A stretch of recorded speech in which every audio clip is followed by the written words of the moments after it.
Hey, everybody. Joe Joseph here for the Sheeple.com. This is a new shot.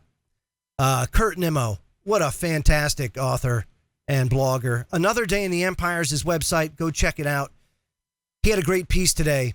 The non-interventionist president conducts secret drone war. Now, you know, I'll give anybody their props when the credit's due, but I'm also going to knock them on the head when they need it. And Trump needs it here. Thank you, Mr. Non-Interventionist President. Let's not forget, this is one of the things he campaigned on. Why, we're going to bring people home. We're going to make it a lot better. Love, peace, and harmony throughout the world. Peace, peace, peace, and safety. Peace and safety. All you Christians out there, you know what peace and safety means. During his thank you tour in December, Donald Trump laid out his non-interventionist foreign policy. He says, we will stop racing to topple foreign regimes that we know nothing about, that we shouldn't be involved with. Instead, our focus must be on defeating terrorism and destroying ISIS, and we will. Now, this caveat, destroying the terror groups, most created by nation states, by clandestine organizations that do not directly threaten America, diverges from the ideals established by Jefferson and Monroe. Jefferson urged entangling alliances with none, and Monroe advised only going to war when our rights are invaded or seriously menaced. Seems like very sound advice, if you ask me. And coming from the track record that the founding fathers had, I would tend to side with them before I side with the Trumpster on this one. Yeah. Now, the Islamic State does not endanger our rights. Trump cited the Orlando and San Bernardino attacks during the campaign, but the government was unable to link those attacks directly to the terror group, only to people supposedly inspired or radicalized by the Islamic State. Let me stop there.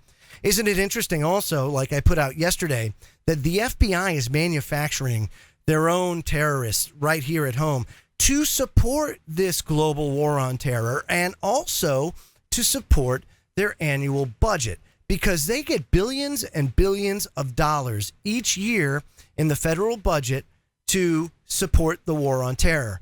And if they can't justify it by bringing actual measurable metrics that show they're stopping and thwarting terrorism, then they're not going to get that money next year. So they have to perform, and they have to have the numbers to justify it. It's the same thing with the global war, or the war on drugs here in America. But of course, it is a global war. It's the same thing. If the DEA doesn't come at Congress with measurable, actual metrics that show, hey, we stopped X amount of drug dealers, we arrested this amount of kingpins and these amount of people, then they don't get funded the same next year because there's not a need for it. So they manufacture, or they terrorize you and make you criminals. They pick off low-hanging fruit just to justify numbers. And they take advantage of people that may be mentally challenged or otherwise, and make them into terrorists. And next thing you know, they're waving their little patsy out on TV. Hey, look what we did. And of course, suckers like President Trump in this regard, I guess he's fallen for it, hook, line, and sinker. There's no other way to say it. Here's a guy that campaigned on non-interventionism, and we're seeing nothing but interventionism now. North Korea, all of it. It's crazy. We need to mind our own business. I'm Joe Joseph. This was the DailySheeple.com's News Shot.